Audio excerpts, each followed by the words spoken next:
So welcome back guys in another video.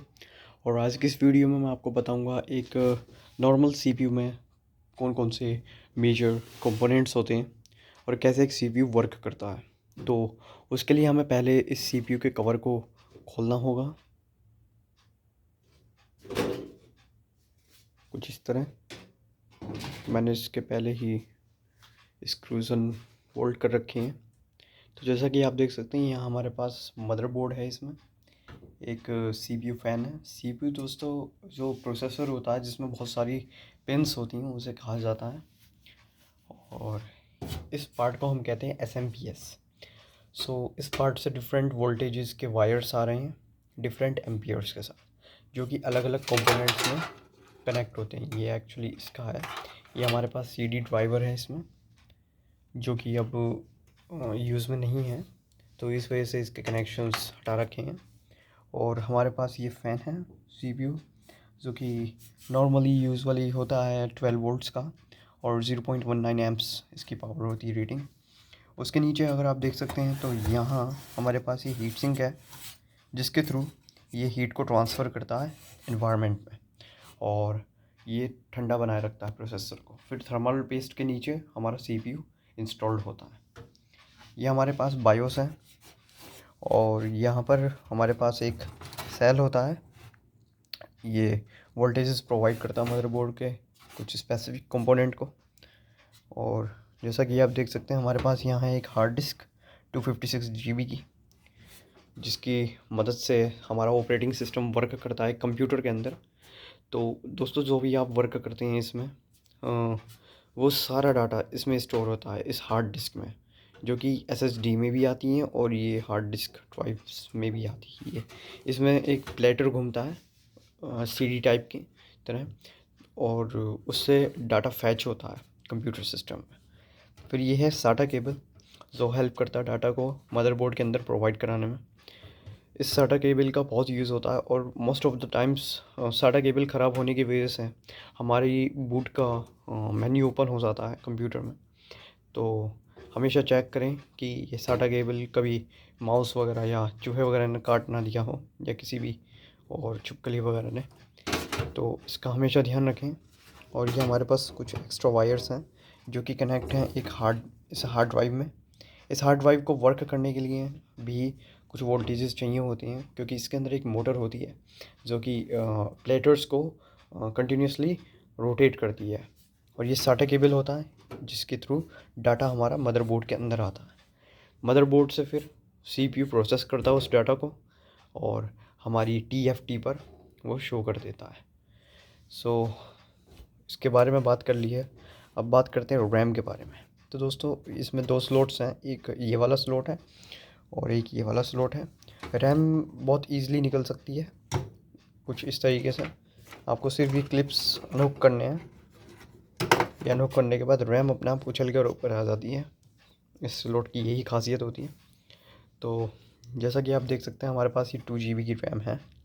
सो जो भी हम वर्क करते हैं ऑनलाइन, कोई भी साइट खोलते हैं या फिर एमएस एक्सेल वगैरह में कुछ भी वर्क करते हैं, तो आपने देखा होगा कि अगर आपका कंप्यूटर एकदम बंद हो जाता है, तो वो सारा जो भी आप वर्क कर रहे होते हैं या फिर कोई भी डाटा आपने खोल रखा होता है, वो सब ख़त्म हो जाता है। वो इसलिए ख़त्म हो जाता है क्योंकि वो टेम्परेरी इस रैम में स्टोर होता है।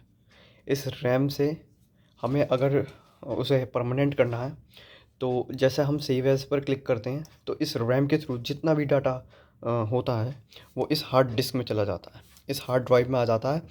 और जब भी हम चाहें उसे कोई भी जैसे फ़ाइल का नेम दे के, जैसे फ़ाइल हम कोई भी बैलेंस शीट बना रहे हैं या फिर कुछ भी बना रहे हैं, उसे नेम डाल के सेव कर देते हैं, तो वो सारा इसमें स्टोर हो जाता है। सो रैम का इतना फंक्शन होता है इसमें कंप्यूटर में। आप ये समझ सकते हैं ये एक कैपेसिटर की तरह है सर्किट के अंदर, जिससे चार्ज कंटिन्यूसली फ़्लो होता रहे।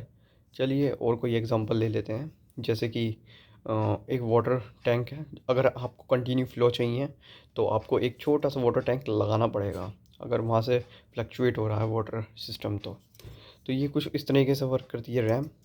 चलिए इसे वापस लगा देते हैं। सो दोस्तों जैसा कि आपने देखा, हमारे पास ये कुछ इम्पोर्टेंट कंपोनेंट्स होते हैं कंप्यूटर के अंदर। इसे हम कहते हैं CD ड्राइवर, ऐसे कहते हैं हम SMPS, जो कि पावर सप्लाई करती है अलग अलग वोल्टेजेस में हमारी मदरबोर्ड को भी, हमारी हार्ड डिस्क को भी और हमारे इस CD ड्राइवर को भी।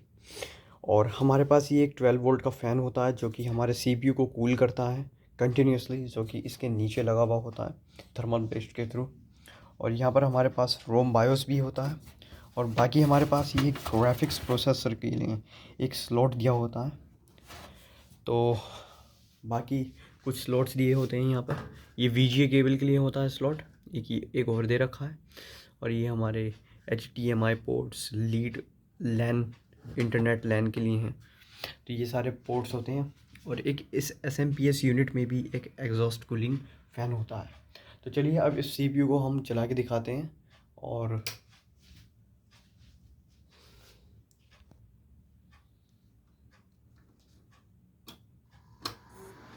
देखिए ऑन होने पर ये कुछ ऐसी साउंड क्रिएट करता है CPU हमेशा। इसमें हमारी 2 लाइट्स जल चुके हैं। तो ये आप देख सकते हैं, ये इसका 12 वोल्ट का फ़ैन वर्क कर रहा है, जो कि हमारे CPU की हीट को आउटर इन्वायरमेंट में ट्रांसफ़र करता है। ये हीट ट्रांसफ़र के बेसिस पर वर्क करता है। और एक ये SMPS का कूलिंग फ़ैन है, जो कि बाहर हीट को डिसिपेट कर रहा है इन्वायरमेंट में। और हमारी ये वाली जो यूनिट है ये भी गर्म हो जाती है, इस वजह से इस पर हीट सिंक लगी होती है। बाद बाकी कभी कभार बूटिंग प्रॉब्लम आ जाती है, तो आप एक बार सेल भी चेक कर ले करें अपना, ये जो छोटा वाला सेल लग रहा है कॉइन। और उसके बाद आपको SATA केबल चेक करनी है कि आपकी SATA केबल सही से कनेक्ट है या नहीं है। फिर उसके बाद आपको रैम चेक करनी है, आपकी रैम सही से लगी हुई है या फिर वो ख़राब हो गई है। इस वजह से भी कभी कभार प्रॉब्लम आ जाती है उसकी बूटिंग में कंप्यूटर की। तो ये सारे कंपोनेंट्स होते हैं एक CPU के अंदर। सो मैं आशा करता हूँ कि आपको ये वीडियो अच्छी लगी होगी। Thanks for watching and don't forget to subscribe the channel.